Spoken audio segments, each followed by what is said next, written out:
आणि बुलेटिनची सुरुवात करणार आहोत एका महत्त्वाच्या आणि तितक्याच आनंदाच्या बातमीनं, कारण की दैव बलवत्तर असलं तर मृत्यू नाशिकच्या वडाळा नाका परिसरातल्या झोया मुकद्दर खान या 3 वर्षाच्या चिमुकलीचा आज आयुष्याचा अखेरचा दिवस ठरला असता, मात्र तिनं साक्षात मृत्यूलाच परत पाठवलंय। झोया आपल्या आईच्या मागे मागे घरातून बाहेर पडली, पण याची पुसटशी कल्पनाही तिच्या आईला नव्हती। मात्र रस्ता ओलांडत असतानाच अचानक आलेल्या गाडीच्या चाकाखाली ती गेली। गाडीचं पुढचं आणि मागचं चाकही झोयाच्या अंगावरून गेलं। पुढे गेलेल्या आईला काहीतरी घडल्याची जाणीव झाली आणि तिनं मागे वळून पाहिलं तर झोयाच्या अंगावरून गाडी गेली होती। आईच्या अंगाचा थरकाप उडाला आणि ती धावत झोयाला उचलायला गेली, तर तीही घडलेला प्रकार पाहून अवाक झाली। मात्र हा एका आईसाठी सर्वात मोठा सुखद धक्काच होता, कारण झोया पूर्णपणे सुखरूप होती आणि तिच्या पोटाला केवळ छोटीशी जखम झाली होती। प्रत्यक्षदर्शींसह डॉक्टरही या सर्व प्रकारानं आश्चर्यचकित झालेत। झोया चमत्कारामुळे वाचली की शास्त्रीय कारणांमुळे, हा खरा सवाल आहे। आणि आपल्या सोबत आहेत आपले प्रतिनिधी योगेश खरे नाशिकहून, आणि झोयाची आई देखील आपल्या सोबत आहे आणि झोया देखील स्वतः आहे। आपण थेट जाऊया आमचे प्रतिनिधी योगेश यांच्याकडे। योगेश, खरं तर सुखद धक्का आईला मिळालेला आहे, मृत्यूच्या दाढेतनं मुलगी परत आलेली आहे। काय आता प्रतिक्रिया आहे, काय त्यांना वाटतंय?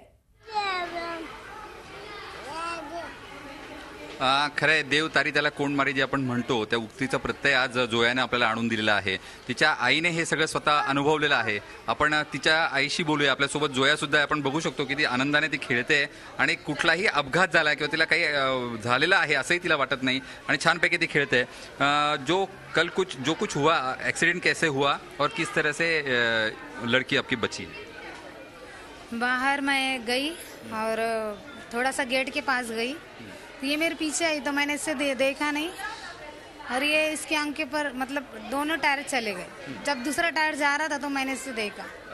और फिर मैंने जोर का चिल्लाई और मैंने इसको झट से गोदी मिली, तो सिर्फ थोड़ा सा पैर में खरोच मतलब जख्म हो गया।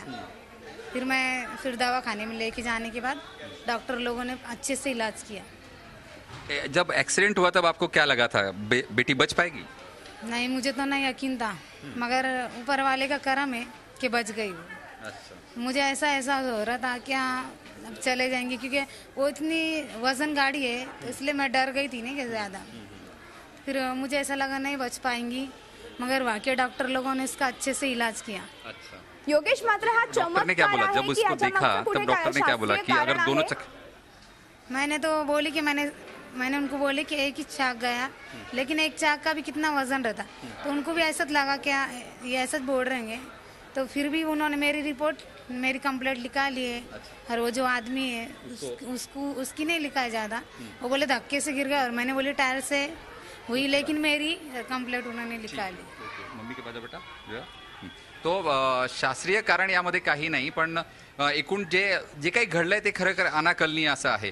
दोन्ही चाक अर्टिगा सारखी हेवी गाडी आणि तिचे दोन्ही चाक तिच्या पोटावरून गेलेत, मात्र तिला काहीही झालेलं नाही। आणि ज्यावेळेस डॉक्टरांनी सुद्धा तिला तातडीने ऍडमिट करून घेतलं, पण ज्यावेळेस चेक केलं त्यावेळेस कुठेही तिला काही झालेलं नव्हतं। खरं म्हणजे एखादं आपण म्हणूया फ्रॅक्चर तरी झालेलं हवं, पण ते पण झालेलं नव्हतं।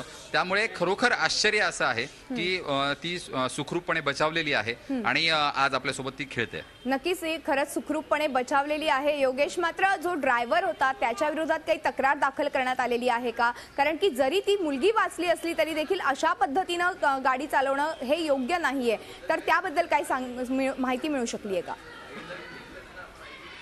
हो, झोयाच्या आईनं तशी तक्रार पोलिसांमध्ये दिलेली आहे की त्या माणसाने भरधाव वेगाने जी गाडी चालवली। खरं म्हणजे त्याचं लक्ष असायला हवं होतं, मात्र एक लहान मुलगी आपल्या गाडी खालून जाते हे त्याला समजलं नाही आणि दुसरं चाकही तिच्या अंगावरून गेलं। पण त्याच्या विरुद्ध ही तक्रार करण्यात आलेली आहे आणि त्याच्या विरुद्ध पोलीसही कारवाई करणार आहेत। नक्कीच हा चमत्कार आहे की शास्त्रीय कारण हे अजूनही समजू शकलेलं नाहीये। मात्र झोयाच्या डॉक्टरांशी काही बातचीत होऊ शकलेली आहे का? झोयाचे डॉक्टर काय या संदर्भात सांगतायत?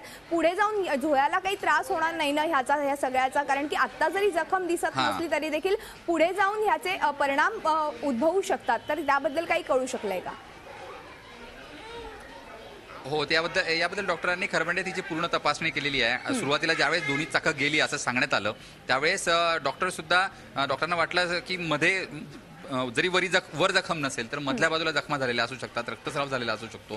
मात्र आश्चर्याने रक्तस्राव सुद्धा झालेला नाही. एक किरकोळ जखम फक्त त्यामध्ये आढळून आलेली आहे, पण ती पण खूप मायन्यूट आहे असं डॉक्टरांनी सांगितलंय.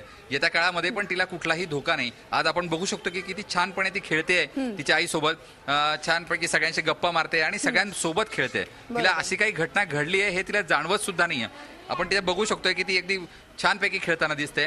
कुठलाही लवलेश अपघाताचा तिच्या चेहऱ्यावर नाहीये, तिच्या अंगावर नाहीये आणि कुठेही तिला दुखापत झालेली नाही. एकूणच तिचा जो बालसुलभ चेहरा आहे आणि ज्या पद्धतीने ती हसते त्या बरोबर आहे योगेश, म्हणजे ती अगदी घाबरल्यासारखी सुद्धा दिसत नाही. म्हणजे एकूणच ती ओके आहे पूर्णपणे.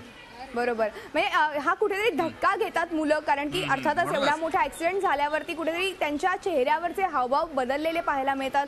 पण ती आता कॅमेऱ्यासमोर देखील अगदी खूप आनंदात दिसते, कुठेतरी खेळते, हेच आपण बघू शकतो. धन्यवाद योगेश या संपूर्ण चर्चेबद्दल. झी 24 तास रहा एक पाऊल पुढे.